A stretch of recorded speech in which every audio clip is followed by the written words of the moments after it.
we were all having a little chat before our session tonight, and one thing that we can, I think, pretty much all agree on, we're all terrified. None of us have any idea what we're doing as far as the rules go. I think I have the right to be the most terrified because I'm supposed to know how the rules go. I've been cramming this for weeks. I've been doing nothing but watching videos about how to play this game, reading the book, and I started getting ready tonight, and I realized I have no idea what I'm doing. And you're supposed to make sure we do the right thing. Right. And don't do anything wrong. I am the arbiter of these rules that I know nothing about. Skid, just take comfort in the Prime Directive. You really shouldn't get involved in what we're doing wrong. You have to let us figure it out for ourselves. Great policy. I like that a lot. I wanted to start off tonight with a quick question, little Star Trek question. I think this could be revealing. What if everybody here, the cast here, if you had access to a holodeck, what would you do with it? What would be your go-to holodeck program? So let's start with Matthew. What would you do with it if you had access to a holodeck? And I'm on the ship, right? So it's not like so you can't just like back on Earth pretending to be in Star Trek using the holodeck to pretend to be on a ship. That'd be a little redundant and sad. Okay. I mean, walk out the.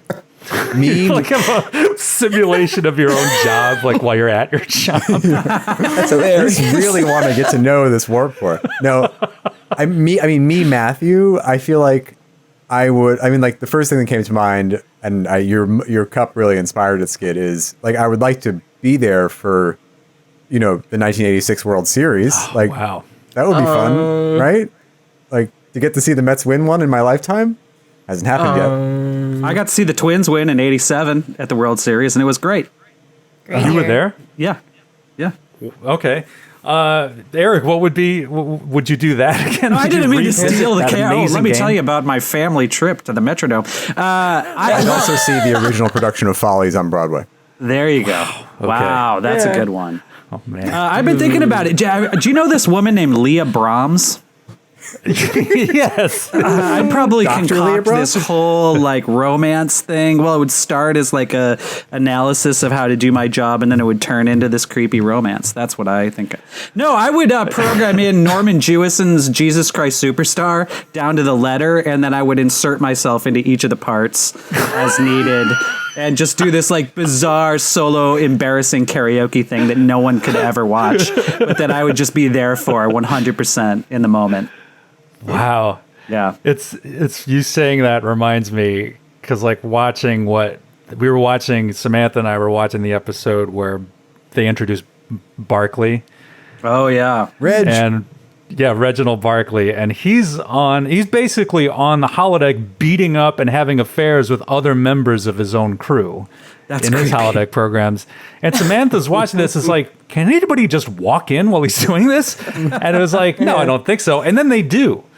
Oh, so just bear that in mind, that anyone who outranks you, I guess, can just walk in the middle of your program. I guess the Jesus Christ Superstar thing isn't that. Well, I don't have that much shame, so it's fine. But can you imagine how much the ship's HR department would just hate the holodeck?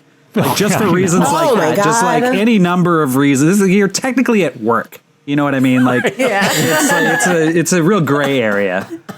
Well, I mean, one of the things that defines Next Generation as opposed to the original series is how much downtime they have. Right. There's a lot of time for leisure because the galaxy is more settled. They just have more time to hang out, and that's one of the things they're allowed to do. But yeah, that is holodecks they do more harm than good, I would argue. For sure. I would not allow one on my ship. Kay, what about you? What would you do if you had access to a holodeck? This is a really weird question to answer after a full year of quarantine. I feel like what I want to do is just go hang out with my friends and go to a sit store. sit across the table from them inside. Have a big group of us. Whoa. Wow. But if I think past that, I feel the first thing I would do if I had it right now is maybe go back to Electric Forest, which is just a big music festival in the woods in Michigan. And I would specifically go to day 3. Was it day 3 that Dylan Francis played? And I got so The tuckered out. computer would know. Yeah. I'd be like, take me to the Dylan Francis night. I'll get tuckered out, sleep during Big Gigantic. It'll be great. Anything at all. That's what you do. It's amazing there.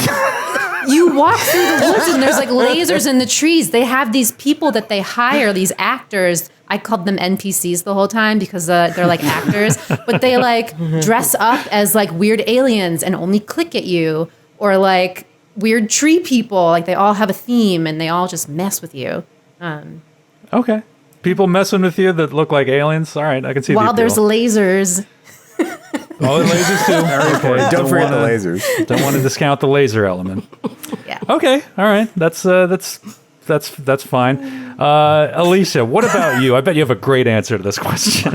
Oh, why do you assume I have a great answer? No pressure or anything on me. You've impressed us all so much in your short span here with the crew. I just know you have something amazing in store. God. All right, I have a weird obsession. This is the assumption that Skid is making, but okay. I have No pressure. I have a weird obsession with paintings of Medusa for some reason. So, like, I've been to the museums in Vienna because I wanted to see Peter Paul Rubens' painting of Medusa, and I've been wanting to see Caravaggio's painting of Medusa. They're all really weird. Like, Caravaggio's painting of Medusa, she's like this. Yeah. It's weird. And Peter Paul Rubens is like this. Oh, wow. Wait, And can they're I all- see, it's just can all I this see different- Caravaggio? Show us Like the this. Caravaggio again. They're always That's a good one. Perfect. It's like this. Look. And I say I've always wanted to see them in person because it's interesting how each painter has interpreted what Medusa's like moments were in her last moments. So I think I would have to be there for one of the greats actually bringing this Medusa to life, like to watch him actually bring this to life. I would find it interesting. I don't know Yeah. why I've been obsessed with him for a long time.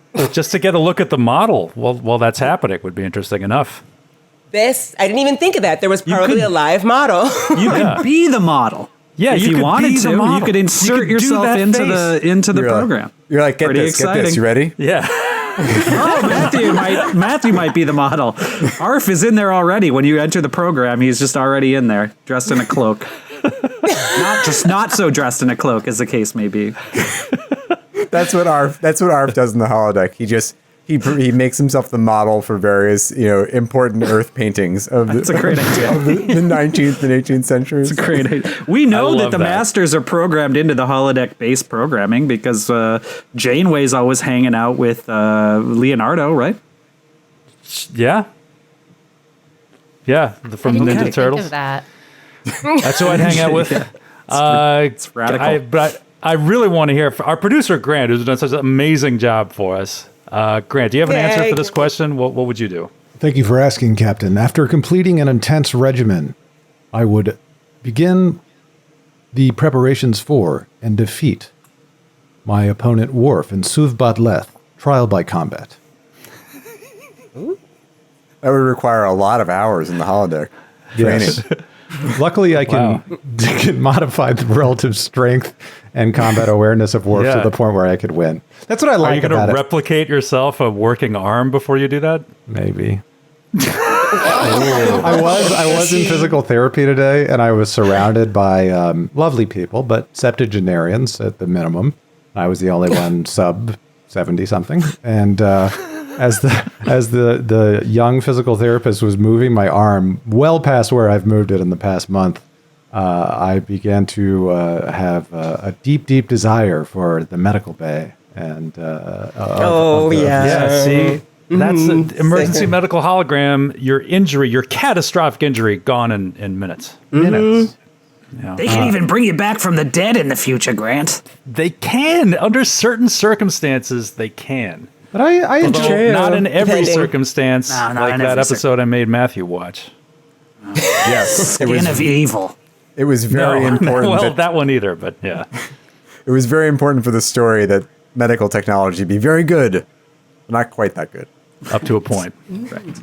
Okay, well, I think that was very revealing. Thank you, everybody, for answering that. I assume, honestly, everyone's on the honor system here. What about you, Skid? What would you do in the... Mine's sadder than everyone's because all I would do, it's actually real similar to Matthew. I would just watch simulated baseball games.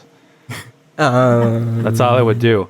Because that's what I do in my spare time anyway with like out of the park baseball and everything. I would just like replicate like Forbes Field or Baker Park, and I would sit there and I'd be like, you know, what if Jim Edmonds was on the 1954 Brooklyn Dodgers? And I would just sit back and watch an entire season play. What if Buck Buckeye and the London Kings played against the 57 Milwaukee Braves? Yeah. That would be quite a thing to see. See, that'd be great. I would love to put Buck Buckeye and see what kind of numbers he could put up under different eras. During the dead ball era, are you kidding me? He'd do incredible. Yeah, He'd be would change. A lot of speed. He could do a lot of bunting. That's right.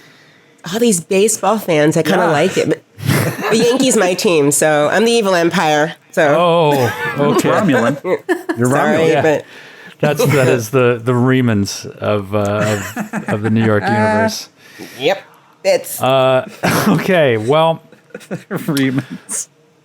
so I want to kick off the story here. I give you guys a little bit of the background at the very end of the last episode, but I want to do a little different format here to kind of do it again.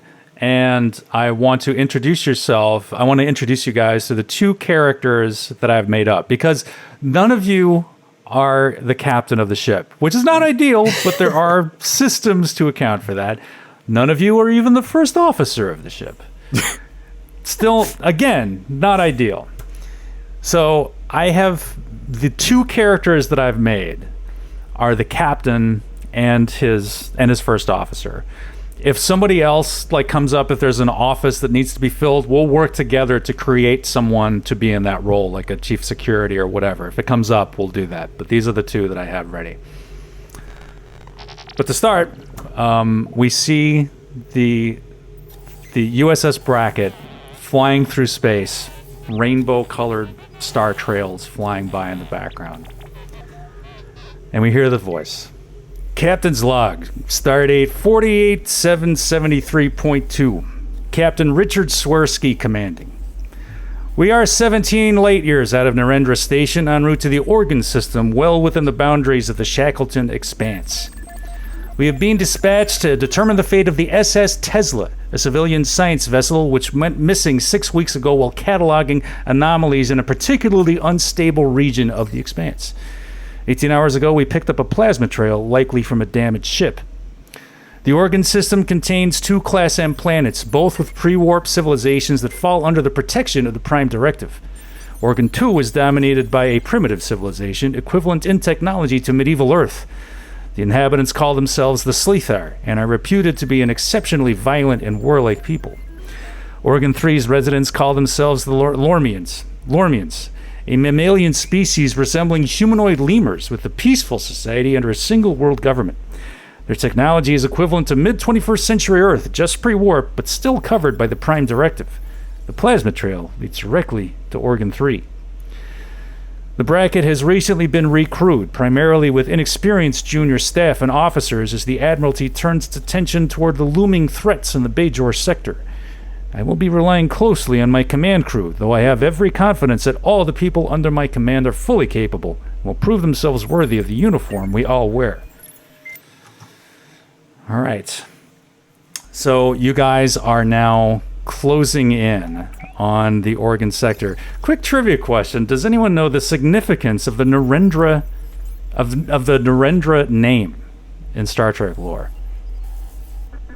I feel like I just watched something. Yeah. What is it?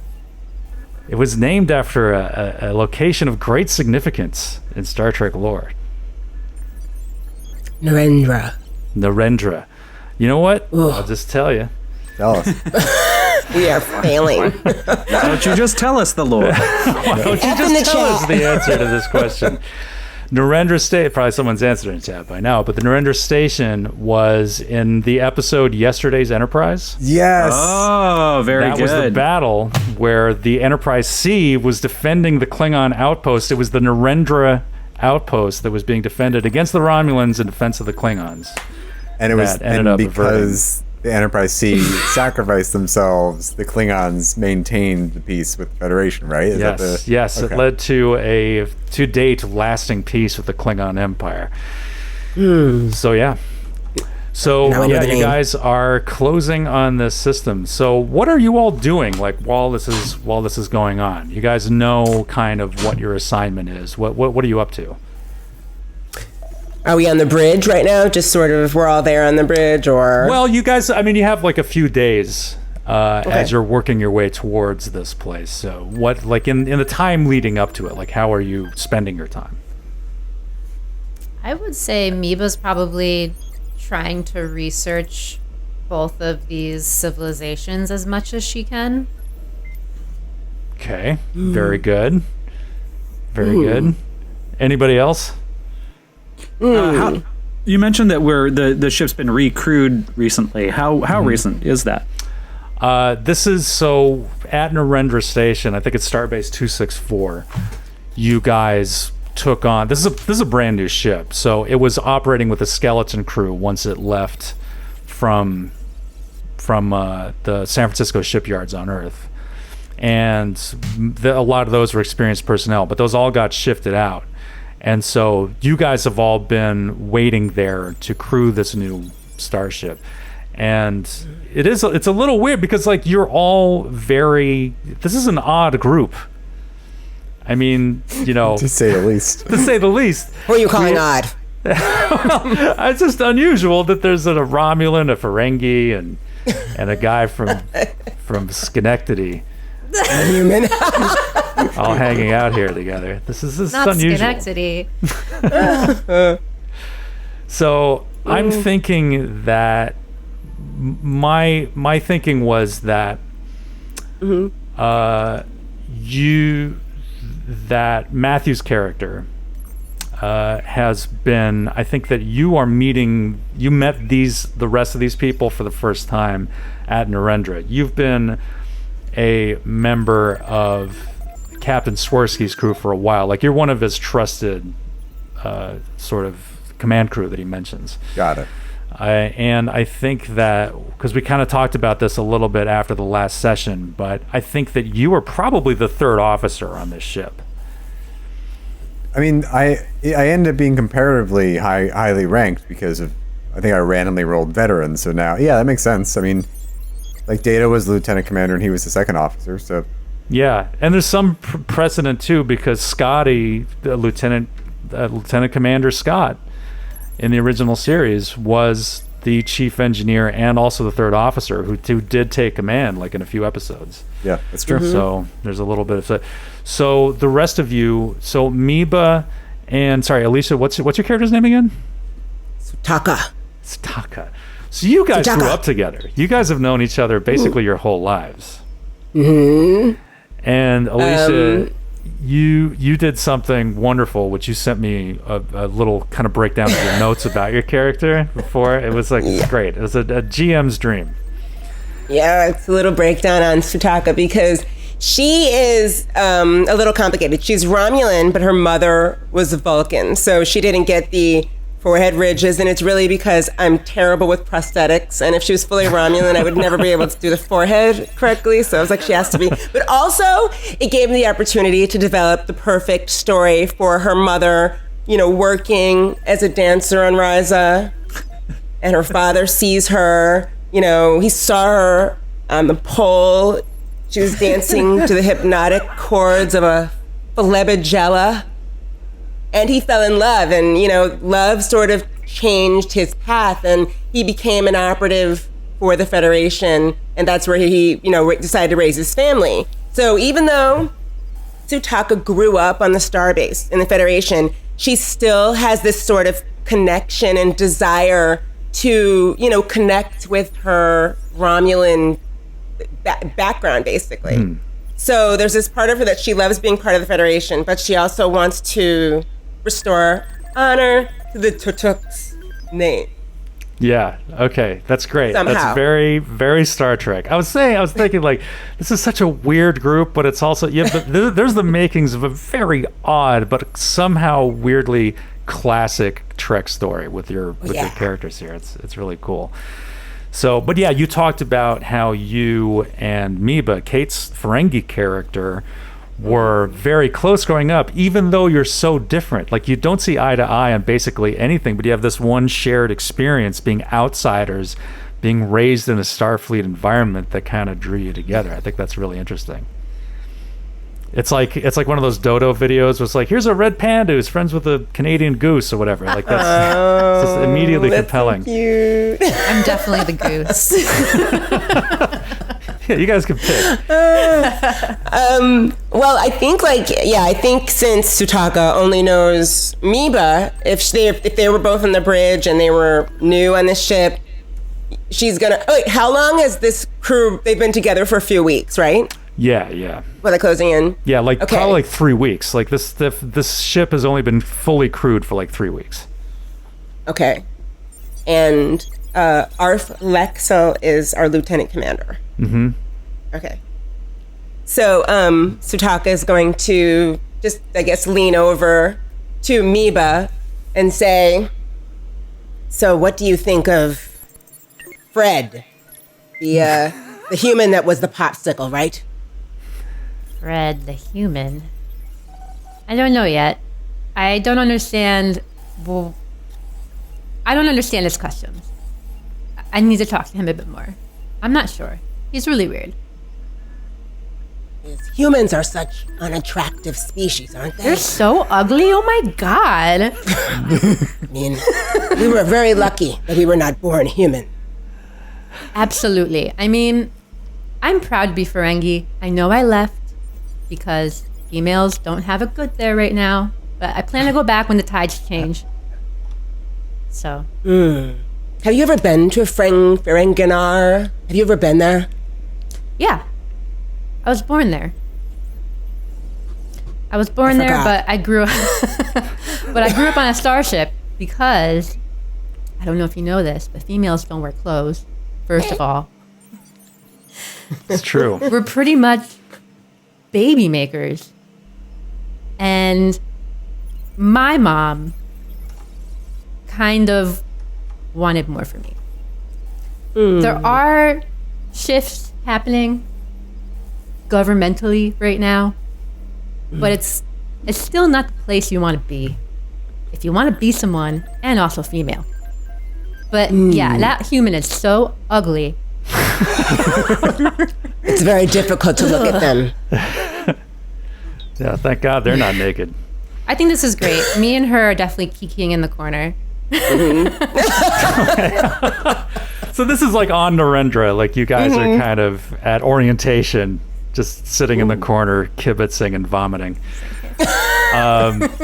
So, and then Fred Rutherford. So you were assigned to be the ship's counselor. Yeah, that's right. So this is your first time. This is my thinking that this is your first time meeting all these people. Is on this voyage, this initial voyage. Right. So we had talked about having little counseling sessions with each of the characters. Are you comfortable doing that now? Would you like to do that now? Would you like to do that later? Whenever works, as long as it's done by the point when the captain said it should be done. It doesn't matter to me exactly when it happens, but I do have a number. I've got a pad here filled with questions, and I've got to check something off for each one of these people before they're, technically cleared to depart. So, all right, how about this? Why don't we do them as flashbacks?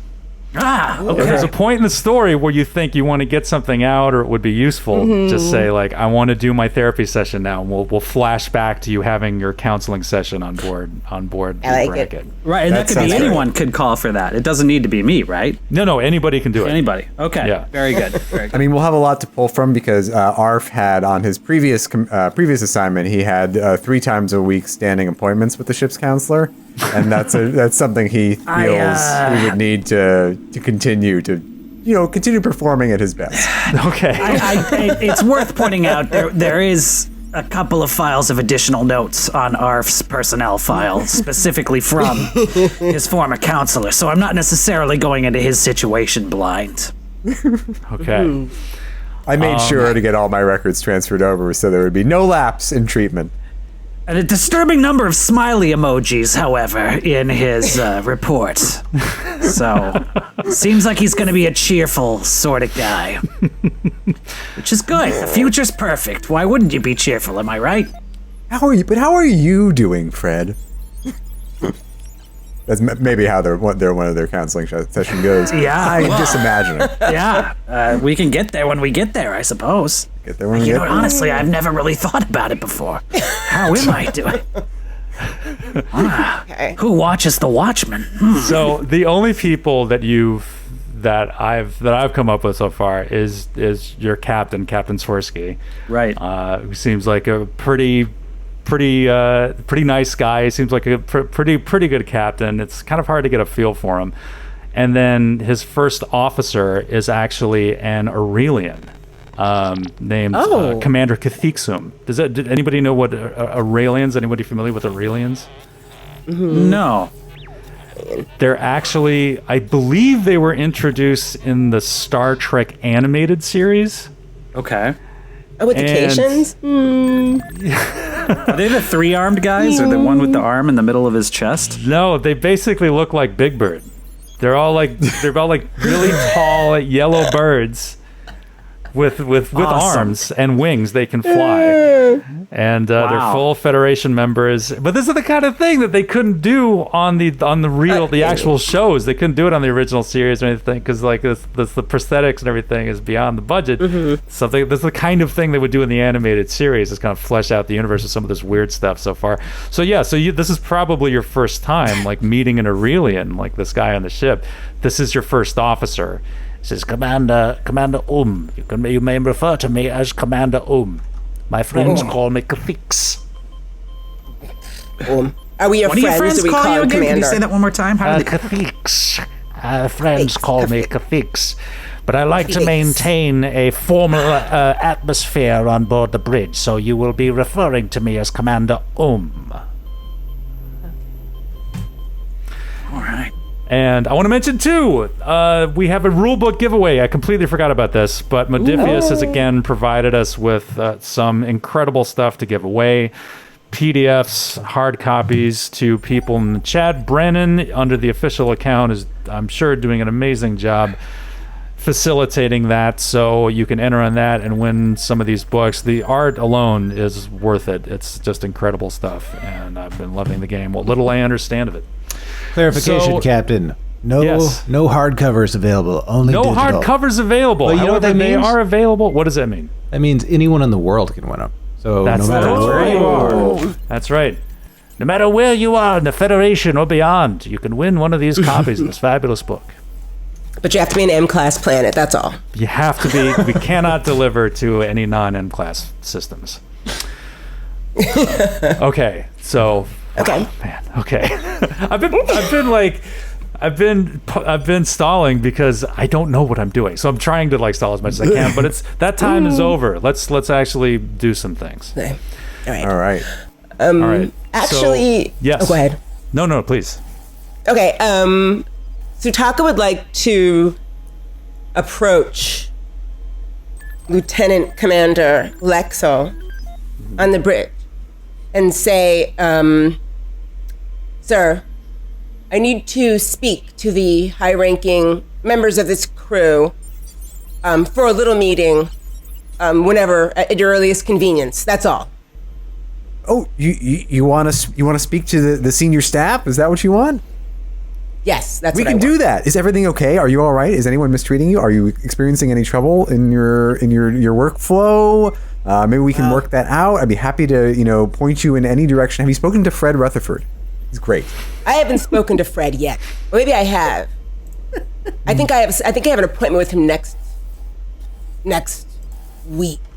I have an appointment with him. This actually isn't regarding any problem I have with anyone on this ship, although, truthfully, I could do without everyone. But Yes, I mean, at your earliest convenience. It's just some information that I may or may not have found out. Oh, well, I'll tell the first officer and he'll have him call us a meeting. Commander I don't think he likes me. What? Who doesn't like you, dear? Oh, dear, no, he wouldn't say that. Who doesn't like you, Lieutenant Junior Grade? He gives me weird side eyes sometimes. Or maybe that's just the way his eyes are. I think that's just how he looks at everybody. I'll have him court-martialed immediately. It's a court-martialable offense in this new federation. Under Aurelian law, I shall try him.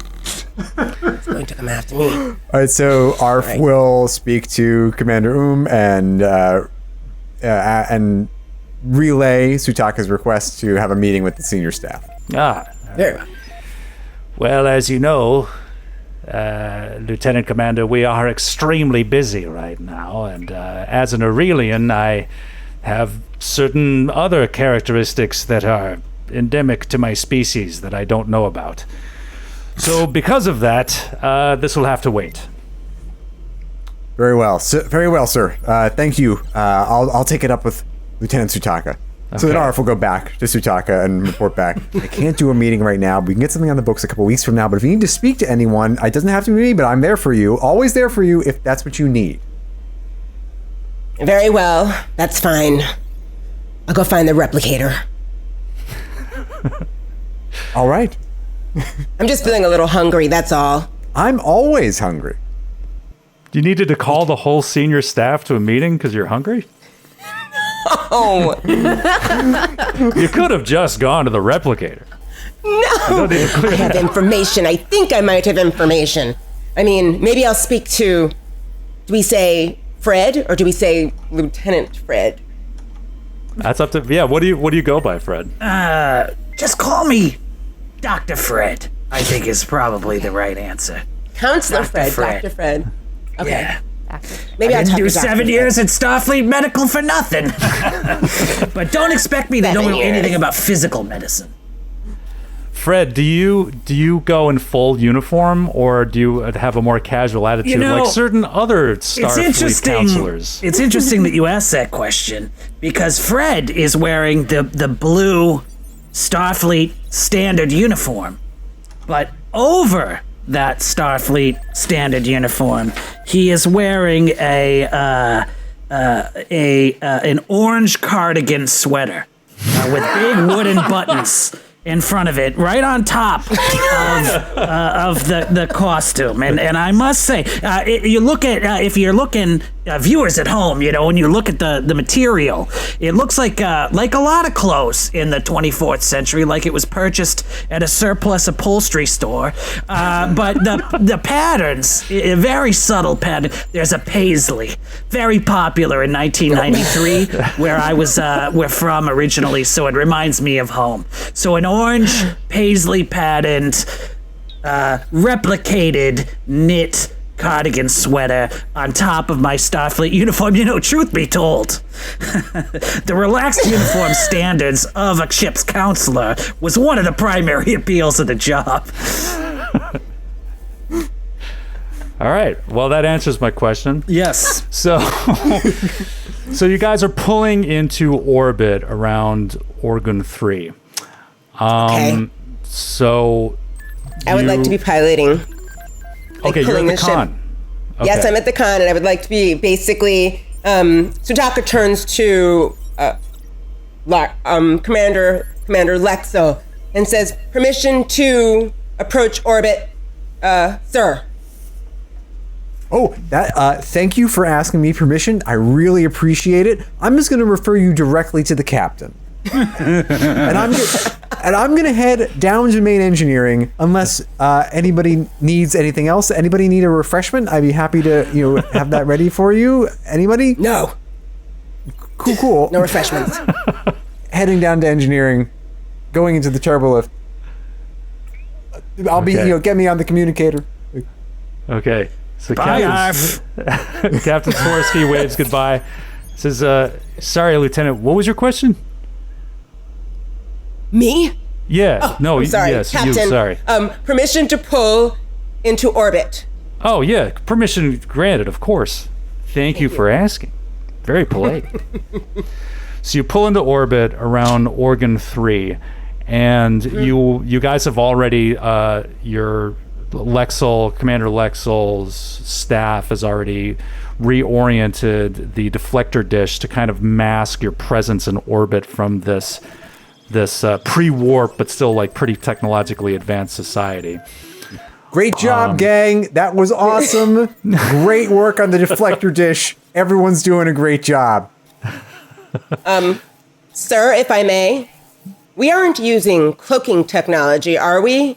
Sutaka says to the captain. Cooking technology? Are we using cloaking technology, or are we just using deflectors?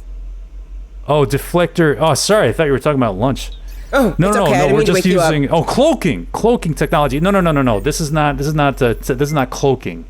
making sure. If I would have questions about cloaking, not to be racist, but I'd probably go to you. Exactly. God, please don't report me for that. God, I'm sorry. Fred Rutherford makes a note on his pad. No, Fred, don't write that down. Oh, geez. Fred looks judgmentally. All right. Anyway, no, Lieutenant, and thank you for asking. So you pull in around, and he's just like, let's get a scan of the planet, see what we're looking at here. Okay. So, all right, Sutaka, why don't you give me a reason and science check? Ooh, I like And you it. can be So that means assisted. And then, okay, so the way this works 9, is 1. you can have as many people can assist as is allowed by the situation, but also someone gets to roll for the ship. And I think you guys have. Do you guys have the character sheet for the ship for the bracket? We there? do. Okay, because I don't. So. Papers everywhere. So what we do is, so this under ordinary circumstances, you roll your 2d20. You're making the check. Yep. And if anyone else has a reason why they would be able to help, they can also roll a d20. And then somebody will roll a d20 for the ship's systems. So who will be doing that? I have a 9 in reason and a 1 in science. Okay. All right. So that will make your target number 10, which is the sum of those numbers. Do you have any focuses that would help you in this situation? Okay, I would like to use my... Wow. Actually, it doesn't Composure? matter Work because filter? your discipline is 1 anyway. So if know, you had so a it's like- focus that would apply to this, it would make your focus number, it would make your discipline number the number to hit. Yeah. Or that would All make right. it a crit if you hit at or below your discipline number. But since it's a 1, right. it doesn't matter. All right. So somebody roll for the ship, and somebody, if anyone else wants to assist. I rolled a 12 and a 10, by the way. Okay. I guess I could assist. And I'll roll for the ship. Okay. So that's 1 success so far. So am I One rolling success. 2d20 for the ship as well, Skid? No, 1d20 for the ship. 1d20. 12 and a 10. Wait. It's a 7 for the ship. Okay, that's another success. And then Yes. I have an 11 total, so I did not get any successes. Okay, all right, but that's enough. So you have That's just enough? now. Got it. What you can do if you want to learn more information is you can buy threat from me. Oh. You can buy momentum by giving me threat. So if you can roll, you can like say I'm going to give you 2 threat. And then you would get 2 additional pieces of information, but then I would be able to use those against you later, like momentum Yeah. points. So do you want to Maybe do we'll wait that, on or that. do you want to just leave it with the success that you have it right now? But wait. The people that inhabit this planet are really violent and aggressive, aren't they? No, that's the not. other planet. That's the other You planet. Oh, shit. Lieutenant I know Sutaka, so you're getting Orgun II mixed up with Orgun III. You see, they both have fascinating alien life on them. Orgun II has the Sleethar; they're the violent ones. Orgun III has the Lormians. They look like Earth lemurs. You must be familiar with Earth lemurs, right? I don't like anything from Earth. ideally. You're such a great fit for Starfleet. This is awesome. Oh, Meba is just actually take like notes giggling on in the my pad. corner. Like, It's natural. I can't help it. All right, you're right. The lemur people. Well, then I don't think we should use our threat now because we don't want to give him anything they can use against us. Maybe save it for more of something that's more. higher stakes, I maybe. feel like we have plenty of Maybe. time for that. Yeah. Yeah. Yes. That's it. Okay, so one thing that you do learn is that there is an incredible amount of unstable electromagnetic and subspace energy surrounding the planet. So if you want, Lieutenant Commander Lexel can try to use some of his engineering expertise to enhance the sensors and give it another shot. Oh, I would be delighted. How do I do that? Okay, so you will let you roll 2d20, and I want a reason and science from you. Okay, so now just walk me through this because I don't know. I haven't been able to figure this out. So I'm rolling a 1d20 for reason and a 1d20 for science. No, you roll 2d20, and then your target number is the total between your attribute and your discipline. In this case, reason and science. Your reason is 10, and your science is 3. So if either of those d20s roll a 13 or less, that's a success. If you roll a natural 1, that's a critical success. It counts as 2 successes. So low is better. Low is better. That's why Joe would be perfect for this show. Joe would be perfect for this. All right. So unless you have a specific focus that would apply to the situation, if you can make the case that one of your focuses applies in the situation, you would if you roll your discipline number or less, that counts as a crit success. So do any of your focuses apply here, do you think? I mean, how about I have electroplasma power systems as a focus. I also have advanced theoretical physics as a focus. Okay. Can you give me some Trek babble to justify that? Yeah, perhaps if we reverse the polarity on the conduit. Oh, can we get crewman? Can you open up the Jeffries tube over there? I'm gonna get in there, wedge myself in there, and see if I can't just kind of like futz around with something a little bit, and I wedge myself in. But Commander, you could be fried alive by the Jeffries That's the risk ghosts. I'm willing to take for all of you.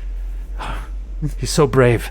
Okay, I will accept that. So go ahead and roll with the focus. So roll 2d20, and you want to get a 13 or less. And if you get a 3 or less, that is a crit success. Okay. I rolled a 13. I rolled a 13 and a 16, so I got it exactly. So one more success. Okay.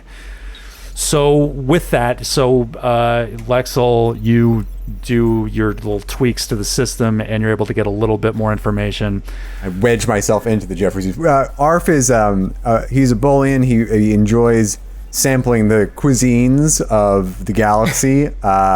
He is rather pear-shaped, which is, great for everything except for sometimes fitting in some of the tight spaces. But he's able to wedge himself into this particular Jeffries tube, and all is well. Okay, great work. So through your scans, Sutaka, you are able to learn that you actually find the SS Tesla. Oh, wow. It appears to have crash landed. It seems like it's relatively intact. It's in a wilderness region about 200 kilometers from what looks like the biggest city on the planet. And it's just crash landed. Can we scan it for any biological energy? Anything living? Scan for life forms? Sure. Okay. So you do that, we'll roll that over with your successes. So there are no humanoid life forms anywhere in the vicinity of the crash. And the energy fluctuations that you're experiencing, they are interfering with the sensors. So it makes it really difficult to differentiate human life forms from native Lormians. And something else that you discover, there is an extremely powerful energy source about 5 kilometers beneath the crust of the planet, not far to the north of the capital city. Interesting. All right. And further, you learn that because of these energy fluctuations, communicators would be worthless to a ship in orbit, and you cannot use transporters. What? What are we gonna jump from? We have to land the plane? How are you gonna do this? There is something called the shuttlecraft. The Intrepid class is capable of landing. I learned from the episode Skid told me to watch. Boom! That is worth a point of momentum right there. That is worth a point. That's not how the rules work, but I'm giving you one anyway. What? Yay! No. Okay, so you have 2 points of momentum. If you can spend them immediately to get a better read on the sensors, or you can save them. I was going to ask, from the information we have, can we determine? Could ARF determine if the Tesla is capable of salvage, or like would I be able to restore it to get it back up in orbit? That you can't tell from orbit. That you would have to land at the site and get a good look at it to determine if that's true. But do you guys want to spend your momentum immediately, or do you want to save it? Do you want to spend one, keep one? What do you want to do? I'd like to make a quick observation, if I can, before we make that decision. So I'm flipping through my pad, and I'm looking up information, at least insofar as the databanks have on Orgun III. Captain, I'm led to believe this is pre-warp technology culture down there. Are we just gonna fly a Federation starship right next to the biggest city in the world and expect that that's not gonna have some significant ramifications on their culture? That's an excellent point, Fred. Thank you, Captain. Yeah, that's true. I suppose now, and then Commander kind of chimes in. He says, "Well, the crash site appears to be far enough from any civilization hubs that we may be able to pass without notice if we did decide to land the entire ship." Yeah, too bad we don't have one of them Romulan cloaking devices, huh? Oh, Ixnay, I don't. And you see Sutaka's head like whip around. And you said, Fred, come or on. a Klingon one. I messed up earlier. Don't do it again. You're just making it worse. Oh, I'm sorry, Captain. So, do you guys want to spend your momentum now? What do you want to do? spend it. Spend it. Spend it? Fucking yeah, it's like Vegas. Well, it goes away after a minute, doesn't it? Yeah, so the way that this game is organized, it's organized into scenes, which it's like scenes from a TV show. So it's like a certain set of events will comprise a scene. And at the end of that scene, whatever's going on, you lose 1 point of momentum. So you can't carry all of it through into the next scene. It'll gradually bleed away. If you got to use it or lose it, basically. I see. Okay. I feel like that energy source is kind of weird. It's definitely weird. Yeah. Just a What hunch. is Miba? Are you on the bridge? Because you're the communications Am I? officer, right? Yeah. Yes. Okay, cool. I am there. Yeah. And Miba, so all right. So you were saying you were watching, you were learning all you could about this species while you were on the way here. Yeah, probably. Okay. So I'm thinking that you could be monitoring transmissions like TV shows and stuff from the planet, like as you're approaching it. So you managed to get like a decent general grounding in what they're like, but also like sort of a feel for the culture and everything. So you right now are probably the foremost authority on Lormian culture on this ship. Cool. Right, Miba. That's right, Miba. CPO Miba. All right, so with those 2 points of momentum, the first point of momentum reveals that the underground energy source to the north of the capital city is far more advanced than anything else on the planet and is of an unknown kind. It doesn't register in anything in the Starfleet databases. It is definitely not natural, and it is unlike any energy source used by the Lormians, for sure. Second point of momentum, as you focus in, as you're able to clear up some of the static around the sensor readings, you discover that there are human life forms in the capital city. You cannot get a sensor lock on them, but it seems like at least some of the crew is in the city. This is Brought not their lemur good. costumes. Yeah. Yeah. What? if we were to speak to the ship's doctor, would she be able to perform? He or she or they be able to perform microsurgery to alter some of us to look That's like right. Colombians? That's right. I remembered. I forgot about that. Okay, well, the ship's doctor was actually killed during transport. So you are forced to rely on the emergency medical hologram that your Intrepid class ship is equipped with. Does the EMS system have the ability to perform microsurgery to alter us to look like the Lormians? Do you ask him? Can we course. patch him into the bridge here? Yeah. No, he can't be projected out of the bridge. Well, I guess you could call We him. could hail him at least, right? Yeah, yeah. Call him. Okay. So, you hear it's just like, please state the nature of the medical emergency. Well, it's like this, Doctor.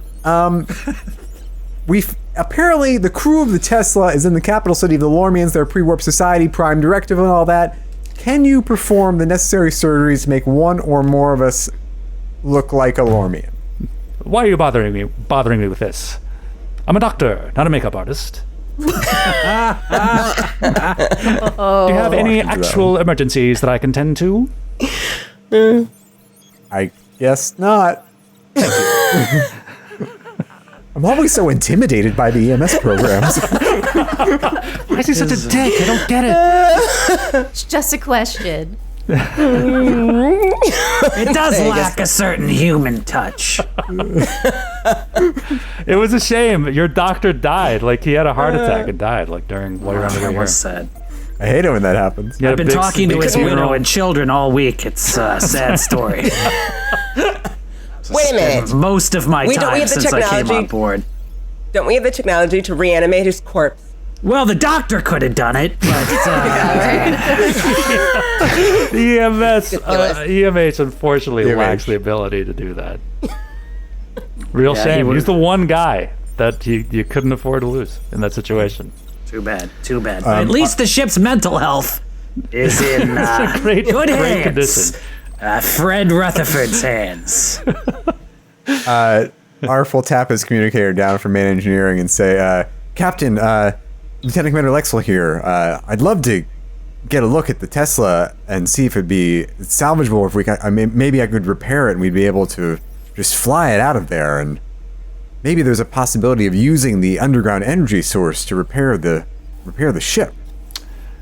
That's a good point, Lieutenant Commander. As a matter of fact, I'm going to call a meeting in the, what do they call it, conference room? Ready room. Ready, ready not the room. captain's Ready ready room, room. but like with the big table. Sure. Ready room. Wasn't that the ready room? No. No, that's the ready room is just with his desk and the fish, Yeah. like the big conference room B. Yeah. Everybody meet up in conference room B. We're gonna have a command staff meeting. We are Chief Petty failing. Officer Miba, Lieutenant Sutaka, and Fred. I want you in there too. Oh, well, very well. I get to go to a senior staff meeting. So you guys all like file into the boardroom, and so the captain says, "All right, now what are we looking at here? Now this planet falls under the auspices of the Prime Directive. We can't violate it, so we can't use transporters. So someone is going to have to fly it down to the planet. Now, Lexel, you suggested seeing if we can fly the shuttle away. That's our number one option. That's the best option. See if you can do that. Anybody else have any thoughts about what's going on here? What we should do?" Well, Captain. Oh, go ahead. I would like permission to assemble the official search and away team, sir. And he kind of like leans back in his chair and he says like, "Okay, all right. Who would you assign to be on the away team, Everyone in this room, including all me?" the senior staff. Yes, well, maybe you can stay in the ship. Somebody's got to fly it. Somebody sure. who knows what they're doing. Everyone on the I ship. also wanted to say, Captain, and I don't want to be the one to actually say anything about standard issue uniforms. However, I do think there is something to be said for intimidation. The uniforms could have better shoulders, all of us. That's true. Okay. Yeah, I kind of like the new cut.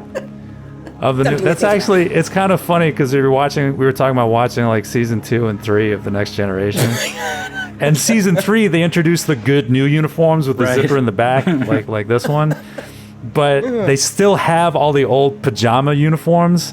Yeah. And all the extras, like anyone who doesn't have a line has one of the old uniforms in season 3. Ooh. It's hilarious. Those were painful, they said. They suck. They look awful. They're the worst. Mm-hmm.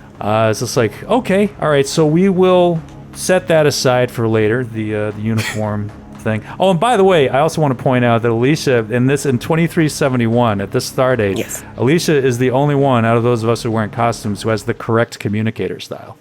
Because this is the year that they introduced the one with the golden badge behind it. Yeah, that's right. So well done. Did I get a momentum point for that? Just kidding. Captain, just a quick observation. With some human life signs in the capital city, I think we have to at least entertain the prospect that the Prime Directive is perhaps already somewhat on shaky grounds down there on the planet. I agree. We need to get the humans out of there. I'm not entertaining anyone. They're certainly under emotional distress that I think some good old psychology would come into play to help them with. Yeah, okay. Thank you for choosing me for the away team, Lieutenant Sutaka. It really means a lot to me. To get to set foot on these alien worlds, like with my own shoes. Oh, it's just like an old book. Or a movie. Sutaka just stares at you without saying anything. All right. I see you know what I mean. Right. So Fred's going, I guess. I volunteer to go as well, Captain. If only to get a look at the Tesla to see if I can help repair it. Yeah. I would have chosen you myself because that's our best option is to try to get that shuttle off that planet if it needs repair. Like you're the guy that I'd want to send. Is the Tesla it's just a shuttle? It's not like a large starship. No, it's sort of in the class of a runabout. Okay. Do we know what the crew complement was of the Tesla? We know it was a scientific crew. We think there were eight crew members, all scientific staff, two Orions, right? With the blue with the Andorians, sir. Andorians. According to my studies, I don't mean to be crude, but it's funny that you would know. You're so new here, and I don't even know. There's so many aliens in the future that I've been making it a hobby to study every single one.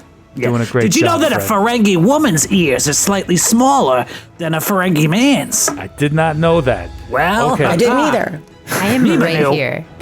Yeah, sorry, Miba. I didn't mean I to am speak right for you. here. You can see my ears. They are smaller. Oh yeah, they are smaller than That's really interesting. Yeah, I like that. Yeah, I'm filled with facts like that. Catch me What on a any fun time, and I should fact. have them. I mean, it's not that hard of a fact. I'm right here. You can see my ears. No, it's there's a no great male way- Ferengi to compare. You gotta kind of, well, anyway. Yeah, no, they do look really small though. It's Well, they're bigger not than to- ours. I don't want to offend any. You know what? I think we should start off every one of these command group meetings with a fun fact from Fred. I think that's a great idea. Going Fun forward, facts from Fred. That's alliterative, sir. Yeah, no, it is. That's why this is all meant to be. All right. So anyway, let's get back on topic here. So all right. So I'm going to send this crew down. I'm going to send Commander down as your. As he'll be in charge down there. As you know, recent Starfleet regulations prohibit a captain, in most circumstances, from attending on away missions. Because This it just seems makes kind of sense. silly.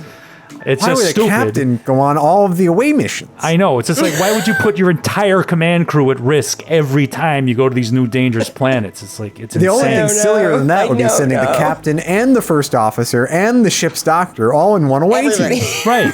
And then when you get down there, you have sex with every vaguely humanoid female that you meet. It's the worst.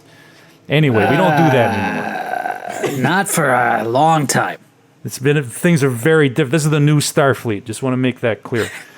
Okay, so all right, so I think we've got a crew here. All right, and Meba, could you give me a reason, or let's see, you pick for me. You take either insight or reason, and science. I'm gonna go insight. Okay. Because I'm better at that. Okay. So that's 14 total and 2 dice. Yep.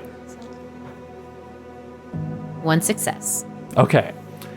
So, from watching a bunch of these TV shows and movies that have been broadcast out into the past the atmosphere as you approach the planet, that it seems like the Lormians, for much of their pre-technological existence, were menaced by a species of giant yellow avian creatures that look astonishingly like the Aurelians. Big Bird? Yeah. So I'm going to let Arf know this. Okay. Like, discreetly as I can. Just like, Arf, I just want to let you know. I've been watching a lot of television. Go on. And they seem to have some feelings about large, yellow, avian-looking creatures. Yeah. In fact, you watched one movie called, the rough translation is When a Bird Comes Calling. And it was one of the most terrifying horror movies you've ever seen. And he looked just like your commander. Yeah. When there's a yellow bird in the show, it's horrifying. So let's look. If you had to put it in context, if they were to see a large yellow avian humanoid, how might they react? Somewhere between fear and screaming, or attacking, depending on the lemur. Depending on their individual lemur disposition, you know. I see. Here, let's go speak to the captain for a moment. Okay.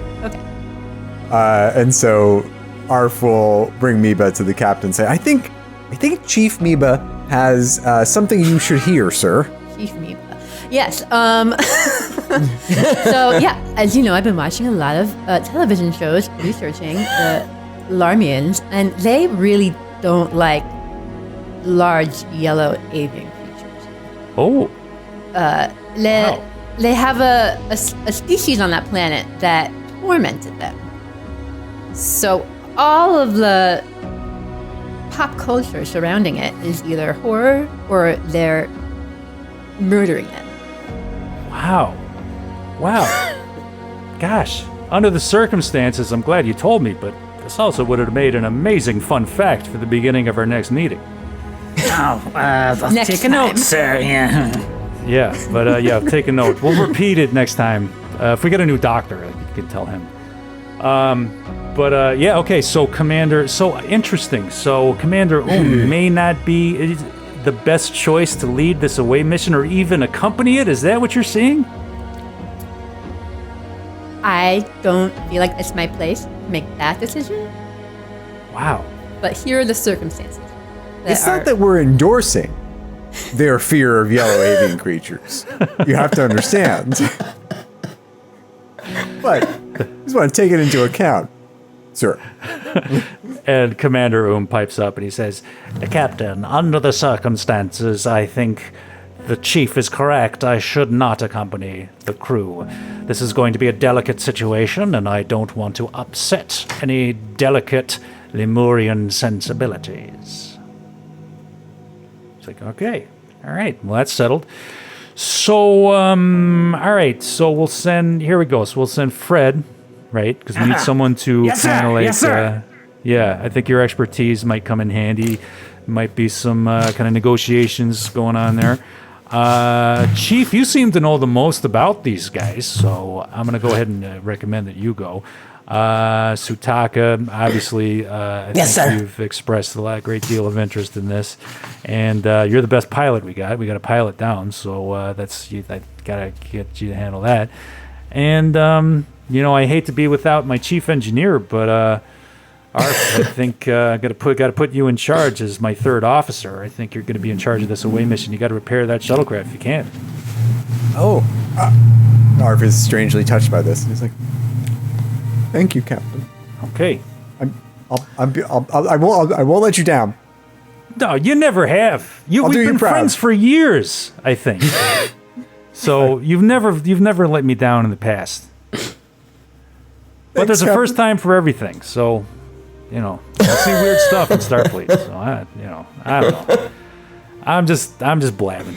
All right. So, So you gotta let's get going. Let's send you guys down, and you guys are gonna be on your own because there's no communication, right? There's no transportation. No communication. So I want you to plan as carefully as you can, and best of luck. Keep me informed up until you leave. All right. So are we taking a shuttlecraft down? Is that the plan? Well, yeah. Okay. So there are. What? I can keep the ship, set it so it remains in orbit, and we can take a shuttlecraft down. If that's what you were thinking. Yes, that is a good idea. Put the input online. The Intrepid class ships are equipped with a couple like standard shuttlecraft and shuttle pods. But one of the things that they're also equipped with, which never actually made it into Voyager, they never actually did the special effects for it. Mm-hmm. It also is equipped with an aero shuttle, which is specifically designed for atmospheric flight. Oh. So, and it's basically like a captain's yacht. It's like the size of a runabout. It's a pretty like well-equipped ship, and it handles pretty well in planetary atmospheres. So, under normal circumstances, because of all of the interference and the atmospheric conditions, this would be a difficulty 3 piloting job to get you safely down to the planet. With the aero shuttle, it'd be a difficulty 2. Oh. So, okay. So are you guys satisfied with that? You guys think that's a good idea? Yes, sure. I think I can fly that one, being that I have that my piloting background. I think I can. Yeah. Pilot that. I think Sutaka. I think you've probably flown this thing in the simulators like a dozen times. Like this is like one of the cool like new toys of the Federation. So, and that you might have been like aching to get your hands on this thing. Yeah, I can't. Yeah, Sutaka's secretly excited. Great. So, is there any like special equipment or anything that you guys want to take with you to be ready for stuff? So you have some standard stuff. You all have your Type 1 phasers, which are little handheld phasers, and you each have tricorders, I think, and communicators, which might work between yourselves, like on the planet's surface, but will not be able to reach the ship up in orbit. Is there anything else you can think of, Star Trek-wise, that you would want to bring down with you? I think that's all we're going to be able to have. Is if we don't, if we can't use our communicators, then I think we just have to. I think that's all we can bring is our phasers. That's all we have. Yeah. Is there some sort of like tricorder, just like basic repair kit I can bring? Yeah, sure. Maybe the doctor can give us like a bioscanner in case we come across survivors or people who are something like that. Yeah. Do you want to ask him? Yes, let's ask the doctor, even though he'll probably throw me out. Yeah, sorry. I hate interacting with him.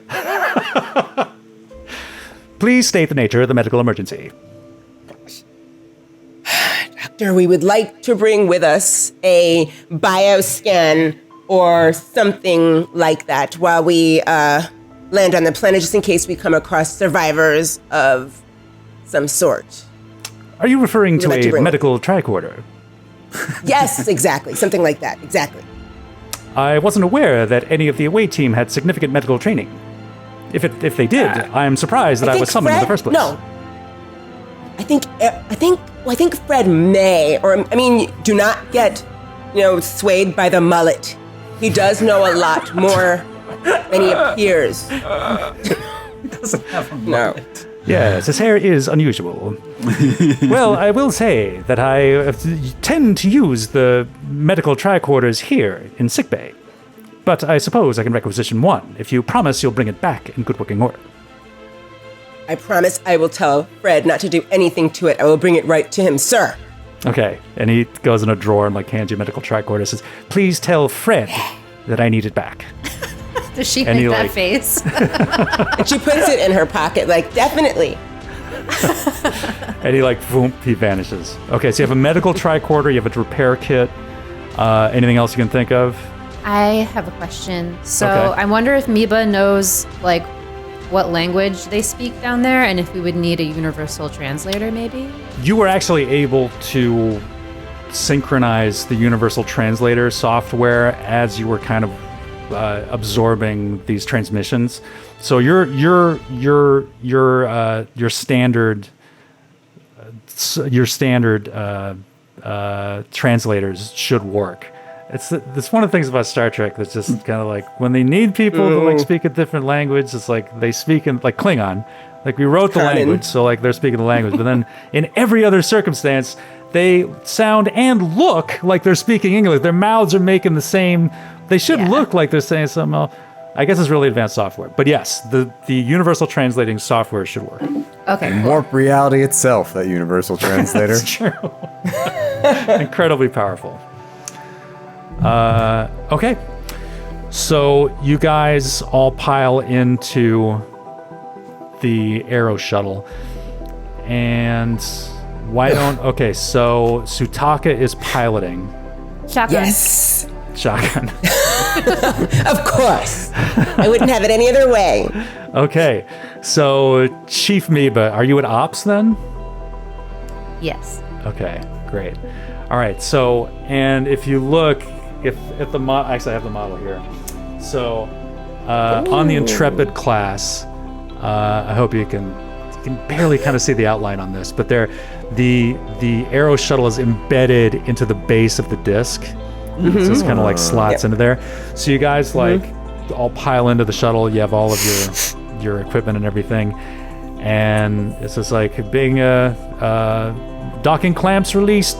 Best of luck, and chunk, the shuttle kind of like separates from the disc, and yeah, you fire up the impulse engines and you breach the atmosphere. So the minute that you get into the troposphere of this planet, you can feel Sutaka, everybody on board, like you can feel like the energy fluctuations, the weather, like it feels like it's going to shake the ship apart, despite it being designed for this very purpose. So, Sutaka, please give me a daring or control plus con task roll. Let's do, either one. I'll do control plus 4, so it's 11 and a 4. Okay. See how we do. Oops. Oh God, 15 for 1 and a 4. Woo. Okay, that's a crit success. All right, and Miba, you can assist at Ops, but you would have to give me either control or engineering or reason and science. Let's see. I'm gonna do control and engineering, Okay. and I have a small craft focus. Would that help? Yes. Awesome. Yes, that absolutely helps. Yeah. So that would be control and engineering is 14. I've got a 14 and a 12. Okay, so that's 2 more successes. So that gives you 2 more momentum. So you're able to land. You're able to Sutaka with some help. You're able to land like very smoothly. Like you're all probably blown away by the how easily like she handles this horrible situation. Fred, what kind of compliment does a Romulan appreciate? A Romulan, let me think here. A Romulan would most likely appreciate commentary on like their subterfuge or their ability to lie or dissemble. But I'm not sure that it comes into play here. No, I think I can make it work. They're as proud as any humanoid, so I'm sure just add a girl is the way to go. No, I want to try to make the subterfuge thing work. So I'm going to compliment flying in code. Oh. So I'm sure that'll work, Arf. I know, right? So Arp is going to lean out from the back of the Aero shuttle and is going to be like, Lieutenant, excellent work with the cow pasture surveying. And Sutaka's gonna look backwards and then lean over to Miba and say, "What is he talking about?" I don't know. I think he's trying to give you a compliment. Very well. All things considered, Darth, I think that went really well. That went a lot better than I expected. That was good. That was good. Wow, man. Really lucky you brought Fred. So wait, Sutaka's gonna reluctantly reach into her bag and say heads up and throw over her head the tricorder right at Fred. Whoa! I'll try to catch it. Bobble it. Oh, a medical tricorder. Thank you, Sutaka. Welcome. You have to I'm give it gonna back to the doctor. At that, I'm gonna kind of like approach the front view screen and kind of nudge my way in between the two chairs between Sutaka and Miba, and I'm gonna be like, really good landing. That was something else. Hey, Sutaka. Yes. That reminds me. Have you had a chance to think about the proposition that I gave you in our check-in meeting? Proposition? I don't remember you proposing anything to me. Are you sure it was me you proposed to? Yes, Sutaka. You see, as you all know, Captain Swarsky has put me in charge of team building exercises. And when this mission is over, I'd like to enlist you in a very special role in the first team building exercise. I've decided to stage a production in Holodeck 3 of the famous 20th century human drama Our Town by Thornton Wilder. And I was thinking, I think you have got the gravitas and the stage presence to pull off the role of the stage manager.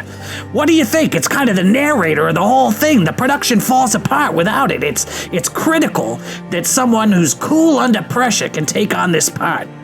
That would be a control task for sure. Well, I mean, I have been told that my voice can be very commanding. Indeed, This might be something we could talk about. Okay, well, something to think about. I've already set up all the rehearsal space in Holodeck 3. All the lines are there. All you need to do is dedicate 5, 6, 7, 10 hours on learning. You do have the most lines in the play, so, but it's a very important part. Well, I am flattered that you might think I would work in your production. Where will this production be held? It'll be held in Holodeck 3. The only person I know who's going to be in the crowd is the captain, but I'm sure Commander and maybe we could even get the doctor to patch in. He could use a little levity in his life, and our town's a pretty light production. The doctor? I thought we were going to limit the amount of time we spent interacting with the hologram doctor. Oh, yeah. You're the star, Sutaka. You're the star. You don't want the doctor there? We won't have the doctor there. Yes. Make sure you give me my lines soon so I have time to practice for this. Meanwhile, ready right now. we literally just landed a ship and we're talking about this. Oh, yeah. I think the doctor would make an excellent part. It would be excellent in the part of Emily. And then I turn. Then I turn to Miba and I say, Speaking of stars, there is a character in our town called Emily Webb. She's the main character. Very important role. It requires someone with a certain je ne sais quoi. And as a communications expert, I gotta be certain you understand what that means, right, Miba? So she's been holding her breath like the whole time because I don't know if it's like your sweater or like you being from the past, but like you've got a smell that she can't point out. So she's like, it's called Drakkar Noir. Sure. Yeah. Drakkar Noir, yes, for sure.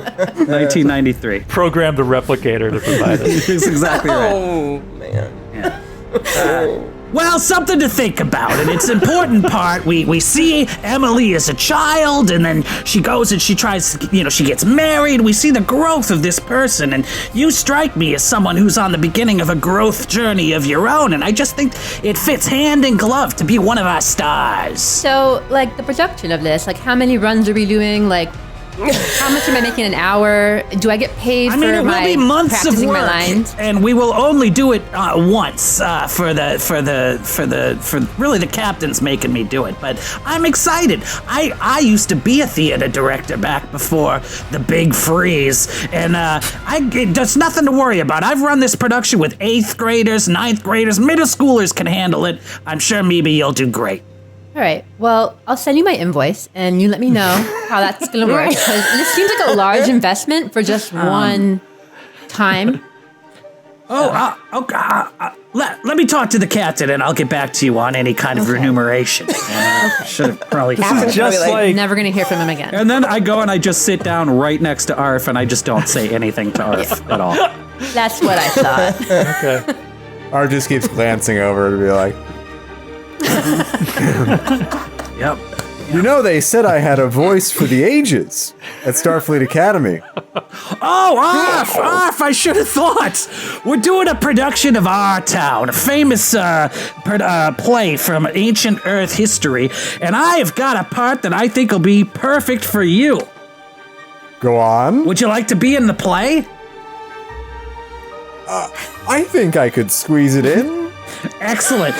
You're really gonna love this part, Arf. It's Simon Stimson, the choir director of Grover's Corners, this quaint little town in New Hampshire. Everybody in town loves him, Arf. But here's the really interesting part. There's more to Simon than meets the eye. Inside, he's like a really tortured, really sad kind of guy. He's seen his share of troubles, and by the end of the play, he actually commits suicide. It's really sad. And I think, you Boldians being so uplifted and happy, this would be a really interesting opportunity to see what the shoe is like on the other foot, so to speak. Will you be my sad choir director? I only ask the best actors to stretch. It's a really important part. I shall give it my all. Excellent. Holodeck 3 when we get back. Call up any records on method acting. Well, my job here is done, Captain. At that moment, I'm going to spend 2 threat here. Oh, God. Who gave you threat? There, give you that? the game master starts out with 2 threat for each player in the group. So I have 8 right now. I'm Wow. going to spend 2 of them.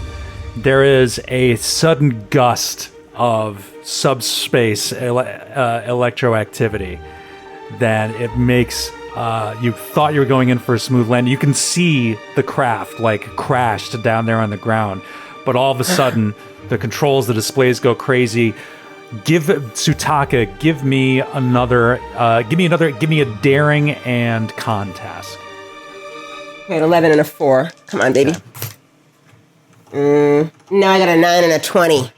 Okay. I failed. All right, so boom, so as you're talking about casting this show, Yeah. all of a sudden, boom, you're all tossed aside to the other side of the shuttle, and Tsutaka's is able to kind of steady it before you land, but she's able to bring you in safely. So you land next to this craft. You know it's a breathable atmosphere. The ramp lowers, and as you exit the shuttle, you see the wreckage of the SS Tesla. It is lying in the burnt remains of this rainforest that's kind of surrounding everywhere. You could see it for miles and miles, as you're flying towards the site. The crew cabin looks like it's mainly intact. It's a small civilian version of a Raven-class science vessel. And you look around, and you see immediately right next to the crash site, it looks like there are 2 recent mounds of earth with markers placed in them. Markers. In order to find the ship later, sort of thing, or It's hard to tell. There's it's like a pile of dirt with just a stick shoved into one end of it. It could be grave markers, Tsutaka. what? I thought they were just piles of dirt with sticks in them. Well, they are, but there's usually a body right under all that. It's the significance of the pile. This voice is incredible. It's a great lateral lift. Yeah, I don't know. I figure she didn't grow up on Ferengi, so she doesn't have the like she learned how to talk with her teeth weird or something. I don't know. Right. Yeah. With that, I mean, Ferengis They do have they weird aren't- teeth. Yeah, on the they way. are probably well suited to yeah, totally. People were very excited about the promise of this voice. I have to say, I can't imagine I can't imagine they're disappointed at all. Oh, the pressure. Anyway. Can I do a scan with my tricorder to confirm that there are remains beneath the surface of these mounds? Sure, and that is difficulty 0. You're able to do that. There are 2 bodies. Looks like they're recently deceased. One is human and the other is Andorian. Okay. Can I also scan the ship itself to see the extent of the damage and what's wrong with it? Yeah, and you'll have to like kind of poke into the wreckage a little bit too to get a clear idea of what it looks like. Totally. So with the tricorder, and you kind of go in and you look, it seems like there was definitely heavy damage. You scan, and it looks like the warp core was shut down, looks like just prior to crash landing, thus preventing what would have been a catastrophic explosion, although there is still emergency power running, like you can see it on the screens. And you take a good look, you poke around like under the consoles and like look at the engines and everything, and it is beyond repair. Even if you had supplies directly from the Brackett, the ship will never fly again. It also looks like the computer data cores and all the logs have been removed. Oh, interesting. All right. Well, if we can't fly it out and it's unrepairable, which, by the way, disappoints Arf's can-do spirit immensely. Yes. But is there a way we could self-destruct the ship so that none of the technology could ever be found by the Lormians? Yeah, well, you could reactivate the warp core and detonate it, which would take out the ship and about a 10 square mile radius area of rainforest. That's one option. That seems like okay. Let's call that option A. Okay. We could blow up the ship. Option A. Like blow up our evidence. Yes. The other thing you could do, and it would take a while, it just immediately that occurs, is that you could ship it back up to the Brackett piece by piece. You have plenty of cargo Tractor beam. space. Oh, okay. in the Aero shuttle. It would take a few trips, and if you use the other shuttles too, you could do it within a few hours probably. I mean, at the very least, we need to get the warp core out of here. Definitely. Okay, so that's good to know. But so now, knowing that with the data core missing and the crew missing, I guess our priority is to find the survivors and see what we can do. Okay, gang, let's gather up, let's huddle up and talk plan here. Okay. So let's come up with what's our strategy for getting over to the city to see if we can't get those survivors out without, violating Prime Directive. So we can't suppose go in. Oh, yeah. I don't think we'll be able to walk in this city undetected. I mean, none of us look even remotely like lemurs. Right. Unfortunately, that's true. We could be costume troubadours who travel from city to city, something like that. I wonder, we can be- can we communicate with the people? They have like communicators probably on their ship and on their person maybe. Can we like use ours to intercept with their communicators and be like, get out here? You would have to, if they do have communicators, they aren't Starfleet communicators, so you would have to be able to sync up with them somehow, assuming they even have them. But you couldn't just do it from here without talking to them in person first. Could we use the sensors on the Aero shuttle to kind of get a specific fix on the location of the human life forms? Yeah, good and idea. actually, that you could use that to. You could use the sensors on the Aero shuttle to get more information on them and also get a more detailed reading of anything else in the area that you wanted to. Now that you're below like the main level of of the subspace disturbance, you'd be able to get a much better idea of what's going on down here. Maybe let's start with the scan, and then we'll see where we're at.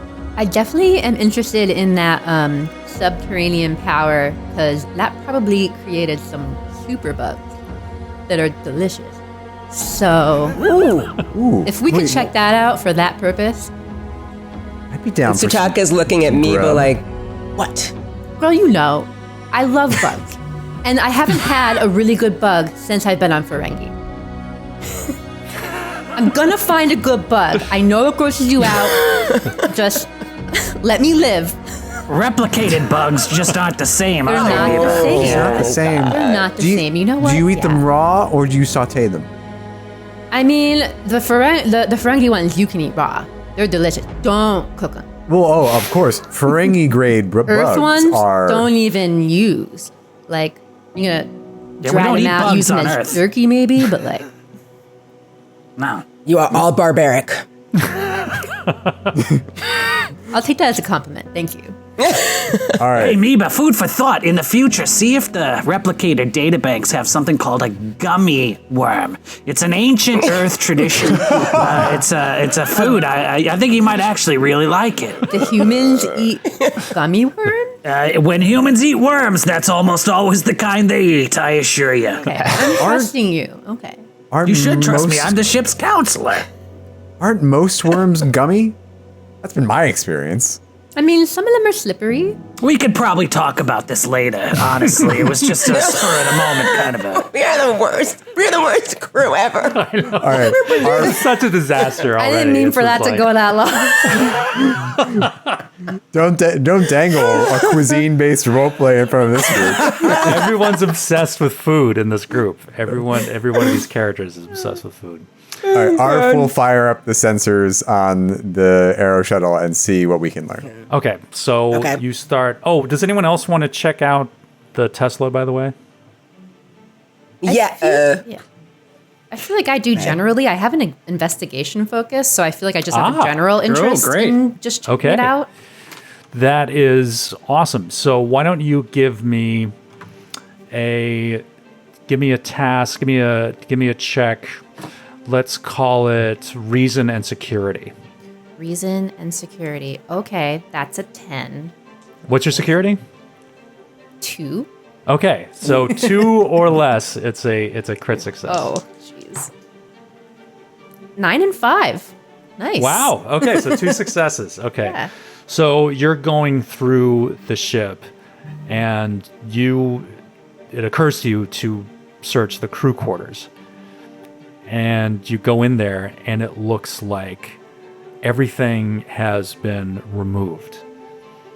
Like things are in pretty good shape. Like everything, it doesn't look like anything was disrupted too bad, even by the crash. But it looks like somebody took all the personal effects from all the crew of the shuttle. Even the personal effects of the 2 dead crew members? Yeah, it looks like you go through none of the crew compartment. None of them has any like personal effects left in them. Yeah. That's unusual. So between that and all the logs and the databanks, those are all gone.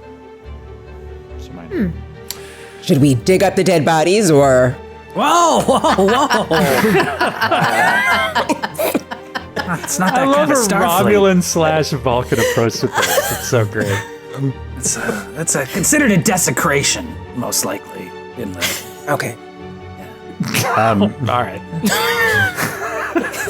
Well, I mean, can I do a scan on the tricorder for any of the data cores or the other systems that were removed? Are they Yeah. buried nearby?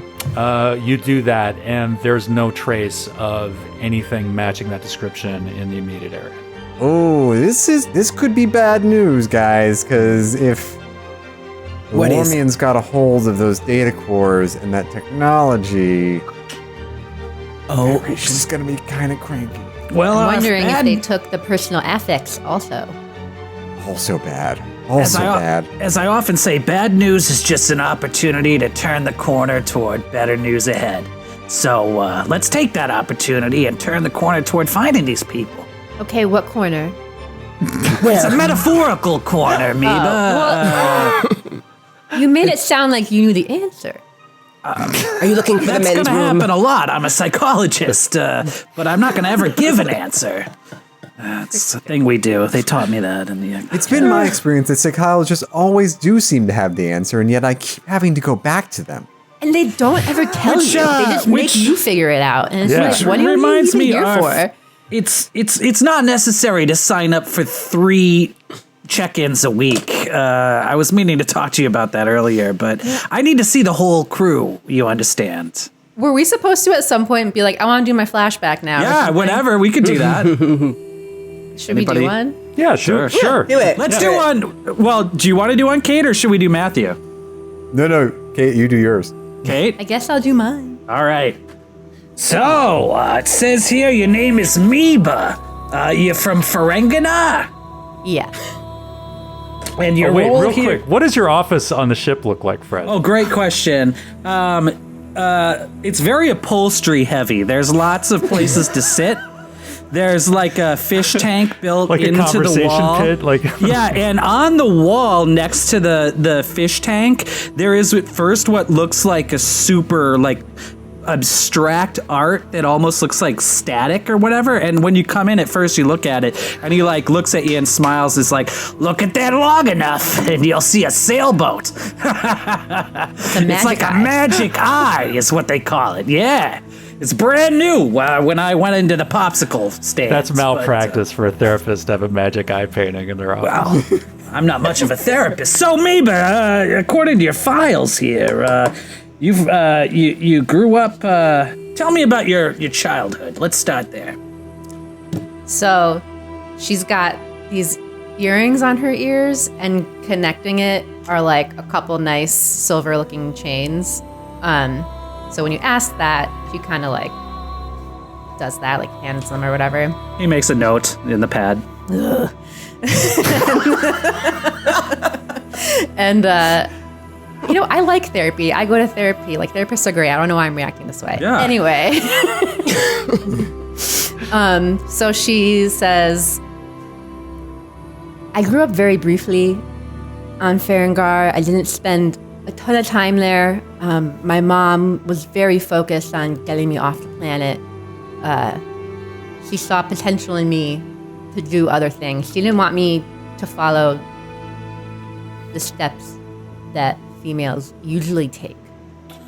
Yeah, I read up on that. Kind of disturbing, honestly. I think your mom was a wise lady. Talk to me about what do you anticipate? What are you hopeful for in your posting here to the Brackett? I want to run a business, the biggest business as there ever was. I want to make lots of money. And then I want to... I don't think I want to spend it. I think I just want to hoard it. I'm not sure yet. I'm still growing up. You know? So you're a dragon. Well, Meba, the Federation likes to say that we live in something called a post-scarcity society. I know out around the rim there's gold press latinum and all this other wealth stuff, but the replicator really gives us everything we need in the Federation. We've looked past wealth, right? I mean, you buy into that, don't you? No. He just taps furiously in the pad. Oh, okay, all right, I see. No. I mean, Delusional double underline. that's the problem with you people, is you don't consider the culture that I came from. You think I left, and that means I completely go to it.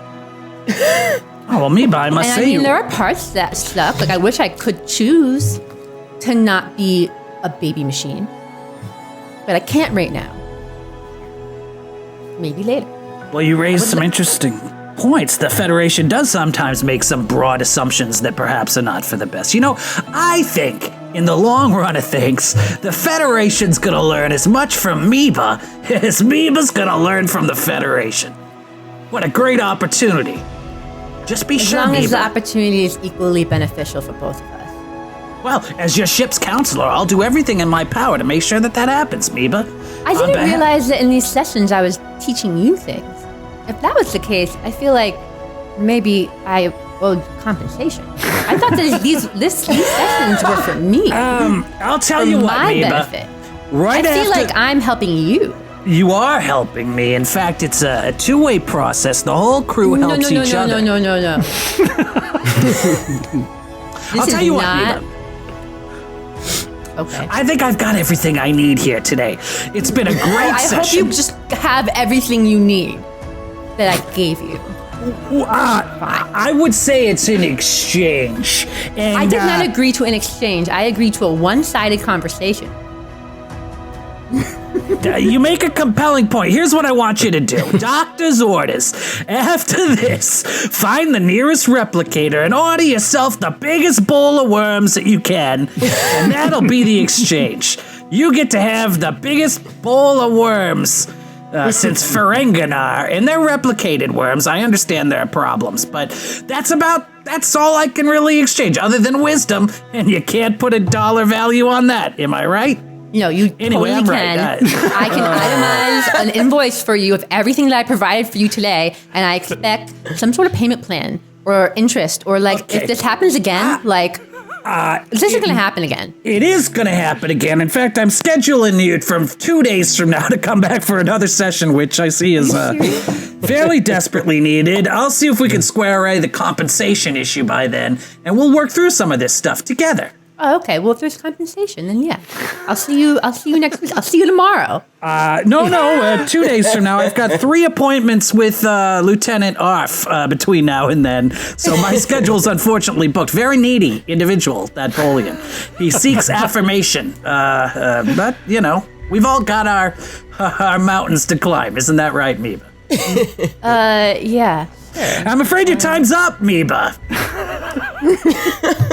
Okay. This has been valuable for me, and I hope it's also been valuable for you. It will be when I give you my invoice. Okay. I'll look for that, Meba. Thanks so much. Okay, thank you.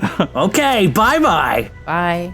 Wow. I think Fred Rutherford deserves a distinguished service medal or something, having to treat the people on the ship. It's a process. Therapy on a Ferengi, and then pretty soon he's gonna have to do one on a Romulan. Oh, I'm That's excited gonna for be a that challenge. one. Yeah, it's going to be a Also, challenge. an forward to that. extremely needy Bolian. No, I'm lucked in to the worst assignment at Starfleet. So I'm starting to realize glad that. you're embracing it. Yeah. By the way, I was watching a bunch of episodes of Geek and Sundry did a Star Trek Adventures series called Shield of Tomorrow. Probably most of the people watching it probably know about it. It is amazing, like all the production values and everything. It's really great. It's a very different focus than our adventure. I'll say that. So we have that flashback, and so you guys, you're getting ready to load up into the Aero Shuttle Yeah, sure. to check, Yeah. to use the sensors there. To use the sensors. Yeah. And you'd have to like get a little elevation probably to be able to get it like a Oh, good okay. reading. So you'd have to take off, but you should be all right. So you start heading towards your shuttle, and all of a sudden, this is a place where I would normally call for a perception check, but there really isn't the equivalent here. So, any of you with a security of 2 or higher? I know Meba does. Does anybody else have 2 or higher in security? Fred Rutherford does. He has a 2. Okay, and then Two. Matthew, do you have? I have a security of 1. Okay, so all right.